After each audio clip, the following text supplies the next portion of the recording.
Hello and welcome. Today we're doing a special 101 class. This was voted by you, the fans, on my other videos, through my website, through Facebook, through Twitter. You guys voted this in as the winner of the next 101 class. So here I am to deliver what you've all been waiting for. The Mad Titan himself, Thanos 101. So sit down, stick around, and as always, enjoy. Thanos 101. Here it is. Thanos is from kind of a moon that orbits Saturn called Titan. He is a Titan. That's why they call him the Mad Titan, because he is nuts. First appeared in Iron Man number 55, which is in the early 70s, 73 I think, or something like that. The character in the beginning is just this guy on Titan, goes a little nutso, tries to gain power, typical story of the villain. You don't really see a big future for this guy in the beginning, and like most Marvel characters, most of the cosmic characters, you never do, because they introduce him and you're like, whatever, this character's like, meh, he's okay, but the next thing you know, boom, it blows out of proportion, and holy shit, who is this guy? Although he was already big, he became a lot bigger after the Avengers movie. But we'll get to that a little later. Kind of reminds me of Deadpool, the same thing. Deadpool first appeared in New Mutants. You're like, okay, who's this guy? And the next thing you know, holy shit, Deadpool's everywhere. Oh my god, he's on underwear. It was nuts. So, that's how Thanos first appears. What we learn about the guy later is that he is obsessed, simply obsessed with death. He loves death. And in the Marvel Universe, there actually is a personification of death, a characterization of it, an entity, and she's called Mistress Death, which is a figure that comes with one of the Thanos, the Marvel Select Thanos figure. Here she is. Take off her face here. Oh. Give her a face lift. And then you see what she looks like. A face only a lover could love. He becomes infatuated with her.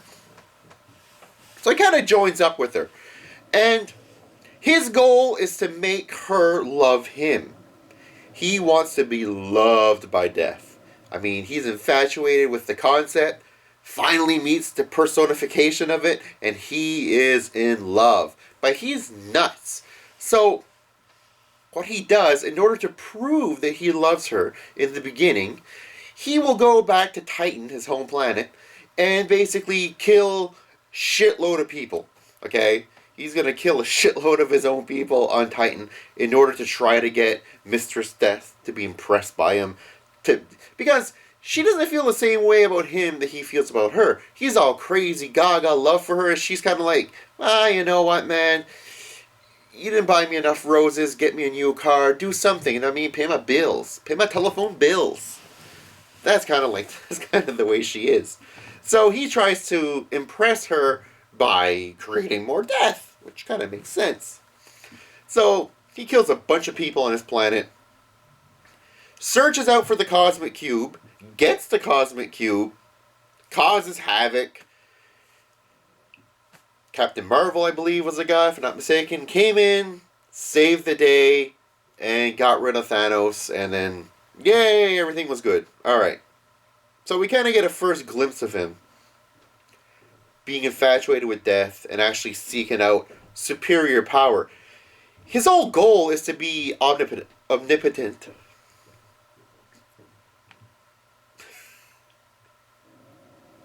And not is it omnipotent? Oh! Or does he just not have any sperm? Yeah, I think it's pronounced omnipotent or omnipotent. Whatever. You know what the hell I'm talking about. I'm talking about he wants to be the be-all, end-all. There. So he'll come back later and help out Adam Warlock, who actually has a stone called an Infinity Gem, the Soul Gem. And Thanos helps him out to a little battle, and he's like, holy shit, you know what? I'm going to suck some power out of that thing and use it to my advantage. And so he does. He uses it to wage war. And again, he'll be defeated, as he always is, but not without a little bit of knowledge, because now he's like, holy shit, there's an Infinity Gem. And by seeing the Infinity Gem, by using its power, he's starting to clue in on something. He'll die, but he'll be resurrected by Mistress Death. Oh my god, she called back! She called him back! It's love! It could be love, but I don't know. So Mistress Death basically resurrects him back from the dead. Thanos, Mad Titan, is now with Mistress Death. He has an inferiority complex with her. This is his problem. His problem is, she's the Almighty, she's Death, she's pretty high up the chain. And how could she ever see Thanos as her equal, as her mate, as her ruler together, like king and queen, if he's just like a resurrected nobody? He wants to prove to her that he is on her level, if not a little higher. So, as he's gazing into the vast infinite eternity well, the pool, looking in there and saying, this Infinity Gem, this Soul Gem, it bothers me. All that power. And then he comes to realize something. That gem is one gem out of 6. 6 gems. That's one. Then the well reveals everything to him. And he is happier than a kid in the candy store. Or a Kevin in a toy store. Because he realizes there are 6 gems out there. These gems aren't just created by pure magic. They're created by pure science, by nothing. What they are is, in the beginning, in the universe, there was one entity. Now, Thanos calls him God because he says there's no other explanation or no other word you could call it. He began the universe, but he was a lonely creature. He was a lonely entity because he had nobody. He was alone. He was creating the universe, but he had nobody. And that's kind of the way that Thanos feels, because he can't earn Mistress Death's respect or love. So he's like, you know what?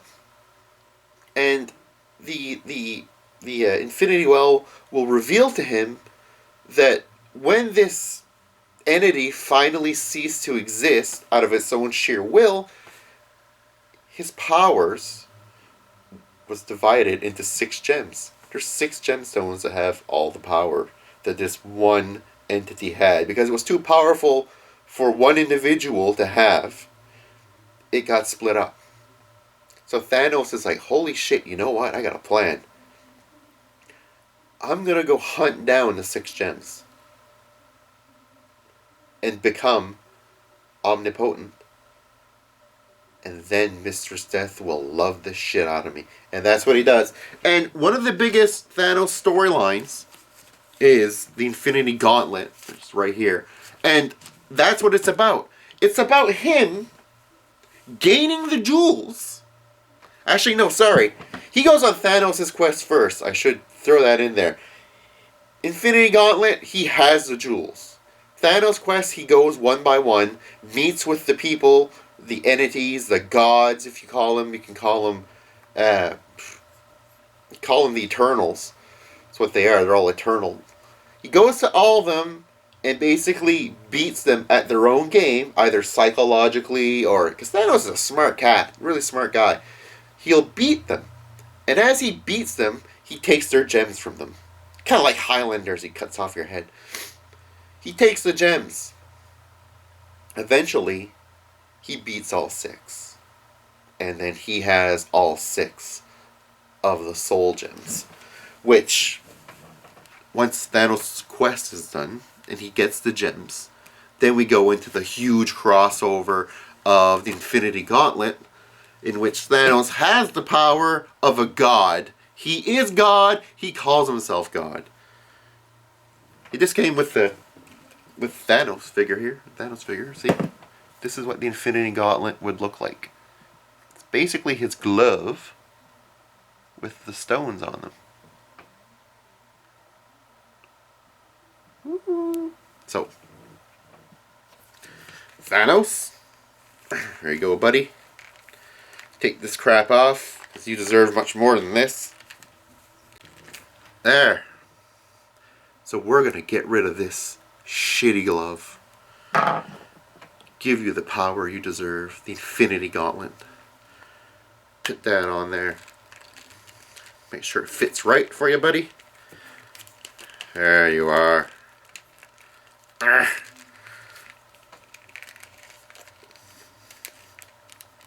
There. Show your shit to the world! To the world! So now he has the Infinity Gauntlet. In the Infinity Gauntlet, Thanos uses the glove, the Infinity Gauntlet, in order to try to take over the whole universe, in order to impress Mistress Death. Which is all he ever really wanted to do. First act is to make half of everything that's living, because Death claims there's an imbalance. She's like, there's an imbalance between the living and the dead, and there's more living than the dead. So there's an imbalance, and she doesn't like that. So Thanos' first aha moment in his presidency is like, you know what? We're going to get rid of half of the universe's population. Now, snaps his fingers, done. Half of everybody just disappears. Completely gone. That's the kind of cat Thanos is. That's what he does. Got rid of everybody. Well, not everybody, half of everybody in one fell swoop. This included people from all the planets, all different planets, you know, Skrulls as well as humans as well as superheroes. Half of them just went away. And so it starts a huge war, and the war is for everybody that's left, that's superhero-ish, from all walks of life. Captain America with Doctor Doom side by side. Everybody tries to get together and stop Thanos. And that's what the Infinity Gauntlet is all about. And it's important to note that he gets more and more frustrated as the time goes by, because he thinks that Lady Death is going to be all like, oh, cool, man. Hey, thanks for that. How about we go back to a hotel room? But that doesn't happen. It doesn't happen. She won't even talk to him. When she addresses him through one of her little minions, one of her little decomposing flesh human thingies that walks around with her. He talks to Thanos. She doesn't. And it drives him insane. He hates it. He hates the fact she won't address him. It bothers him to no end. He just gets madder and madder as that happens. And the relationship between the two of them is like, it's almost like a really old married couple. But there was never, I don't know how to explain it. She aggravates him, he gets pissed off. Marriage 101. So,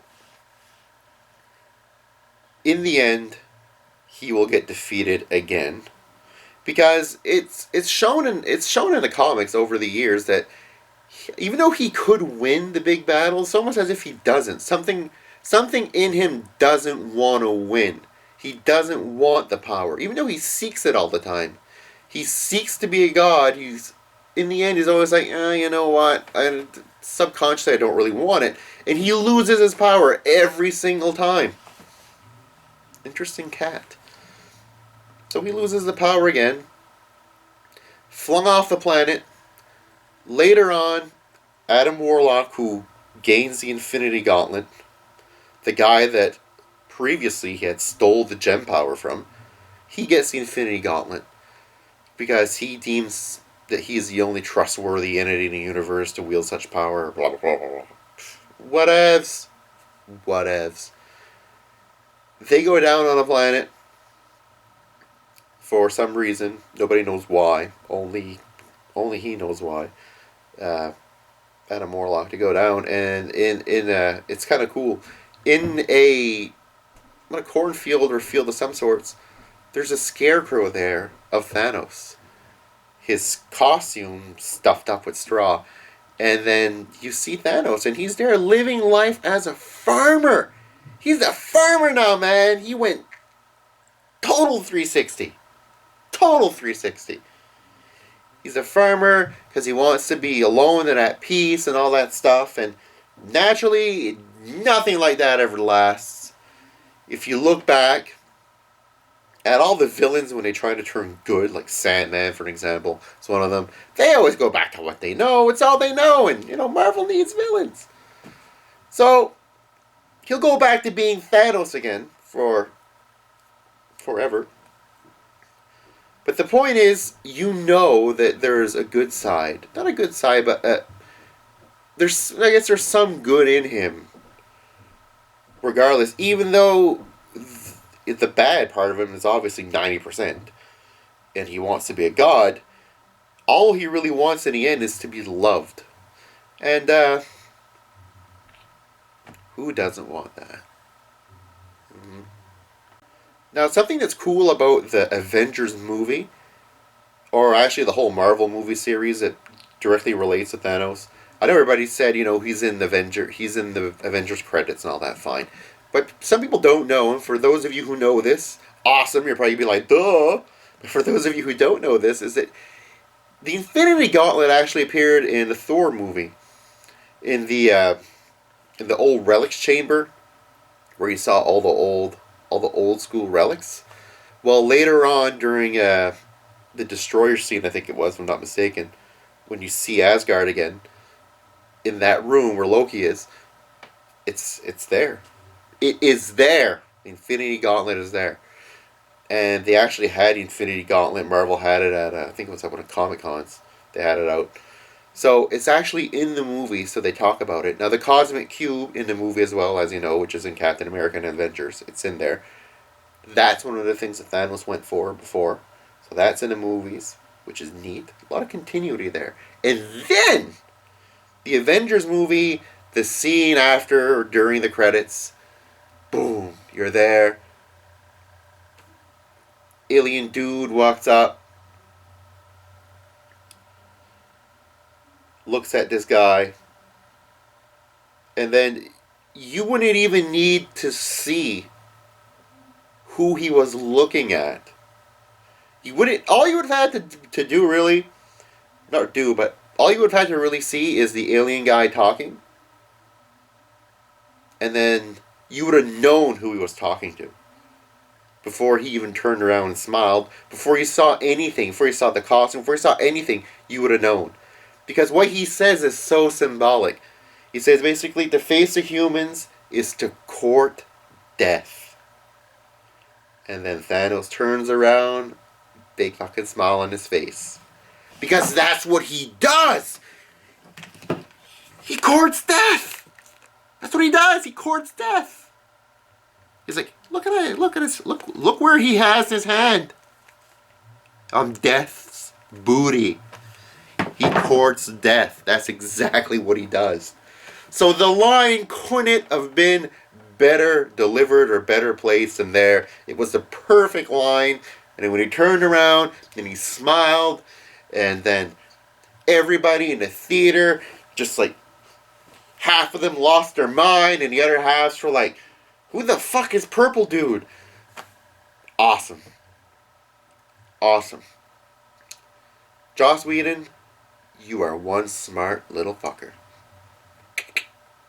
So, that's it for Thanos 101. I hope you've enjoyed it.